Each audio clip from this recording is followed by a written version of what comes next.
Bueno, muy bien, y hasta allí entonces la jura de los 24 nuevos senadores que estarán allí hasta el 2025. Ya está aquí como cada miércoles Joaquín Morales. Hola, bienvenido, Joaquín. ¿Cómo estás, Elena? Un Muy placer bien. tenerte aquí. Igualmente Bueno, a estar ver, con vos. Joaquín, recién lo veíamos, ¿no? ¿Cómo ves esta conformación del nuevo Congreso, los nuevos cargos que hemos conocido hasta ahora? A ver, por un lado, lo que el peronismo kirchnerista, digamos, kirchnerismo, esto que expresan Alberto Fernández y Cristina Kirchner, han logrado hacer en el Senado, es disolver todos los bloques, los mini bloques que había, dándole cargos a unos y a otros, y han conformado un bloque de 41 senadores, que es un número muy importante, si tenemos en cuenta que 37 es el número para el quórum propio.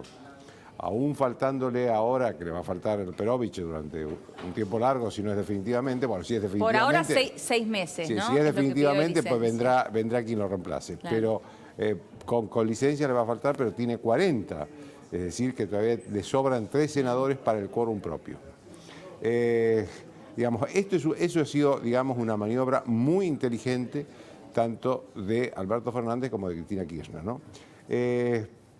Después está la designación de las autoridades, que evidentemente esto es una decisión absolutamente personal de Cristina Kirchner, y ahí sí lo que yo veo es una alianza de ella con los caudillos feudales, digamos, de peor prestigio en el país, como es el caso de Gildo Isfrán en Formosa, que es el jefe político de Mayans, que vos nombrabas recién, un senador que lleva casi 20 años de senador.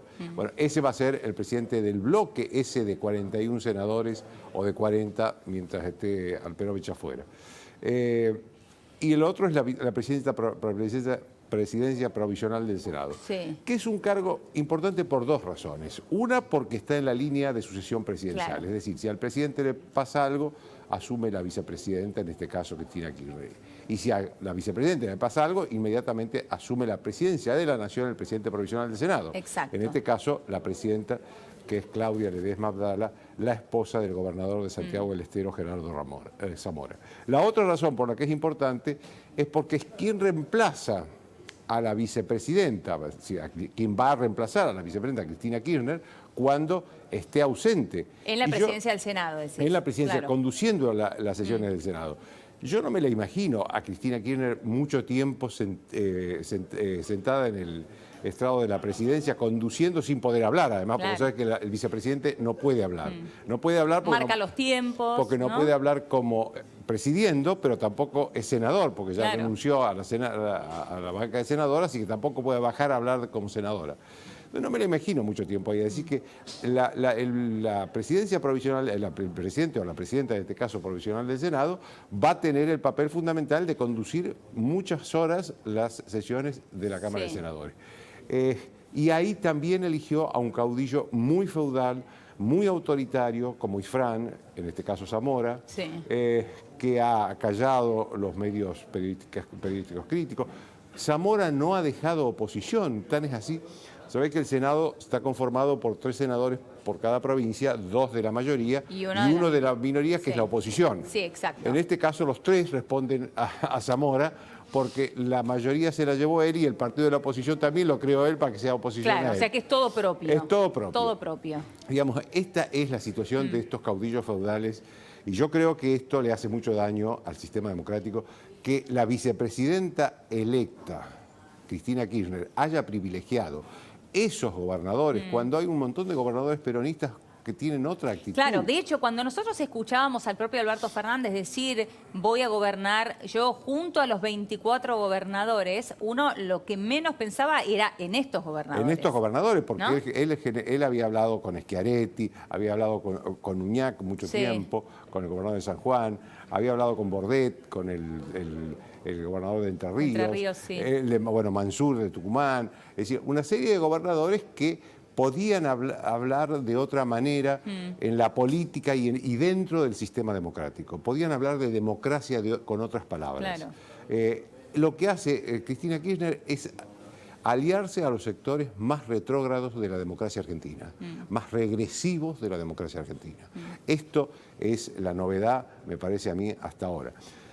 si Alberto Fernández va a integrar a esos gobernadores a su gabinete, y hasta ahora, por lo que sabe, la única presencia que aparece es la de María Eugenia Bielsa, sí, que podría ser una representante de Omar Perotti. Ojo, tengamos en cuenta que María Eugenia Bielsa no jugó en el Santa Fe al lado de Perotti. Es cierto. Se sumaron al final, pero digamos con cierta sí. distancia. Siempre expresaron dos líneas distintas, ¿no?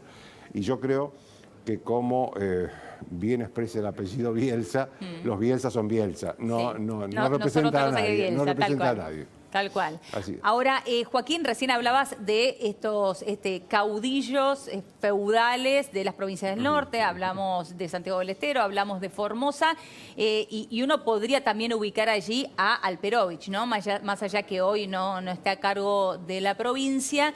Estuvimos hablando mucho en estos días de él por esta denuncia que tuvo de su sobrina segunda, una denuncia de abuso, de violación.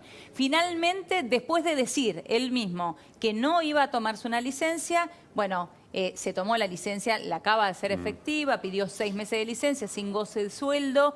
¿Cómo ves esto? A ver, de dos maneras. Alperovich fue realmente un hombre que no pudo consumar su proyecto de caudillo feudal como el de Santiago del Estero y el de Formosa porque la sociedad tucumana se lo impidió.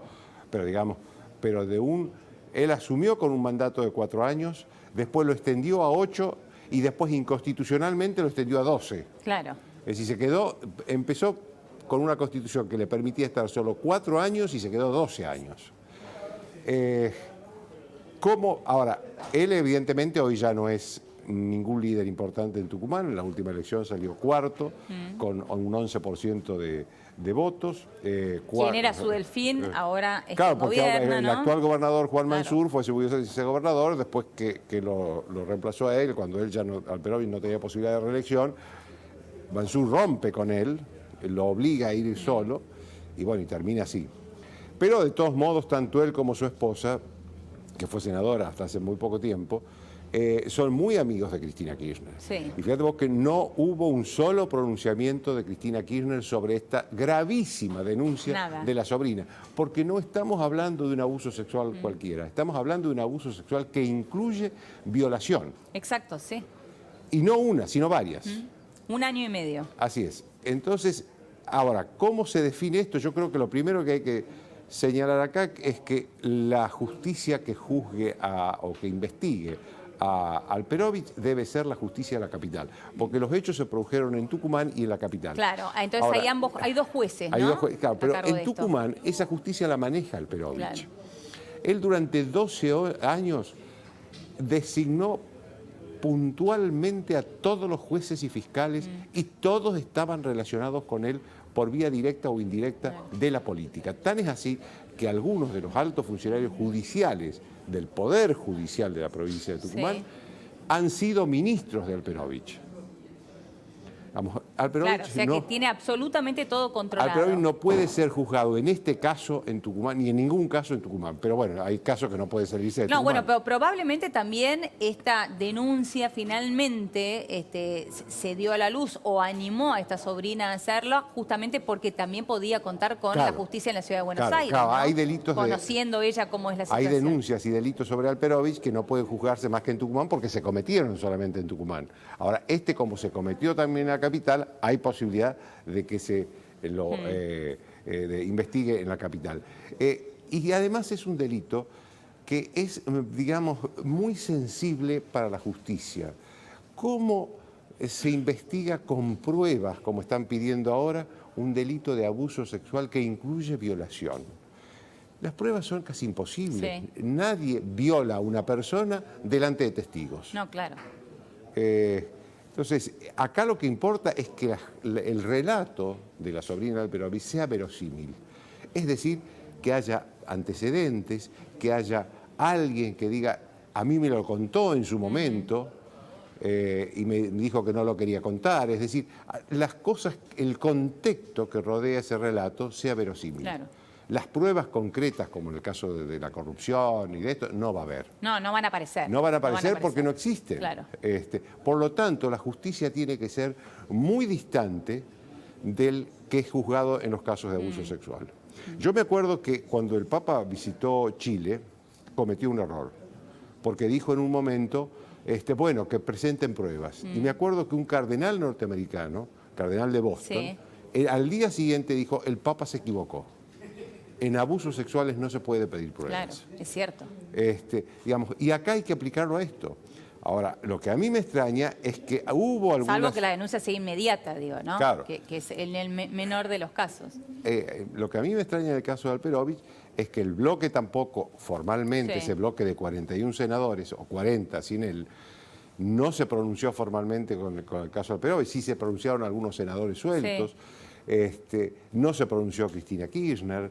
Solamente se pronunció el presidente electo, Alberto Fernández, que dijo que si el caso es cierto es muy grave. Pero no hay un pronunciamiento, digamos, importante el Partido Justicialista no se pronunció. Es cierto. Y estamos hablando de un senador de la Nación. Y estamos hablando de un senador de la Nación y estamos hablando además de personas como Cristina Kirchner, que se ha ocupado prolijamente de precisar casos o denuncias de abusos sexuales o de expresiones que pudieran ser limitantes con el machismo, digamos. Un placer como siempre, muchísimas gracias, Gracias a vos, Joaquín.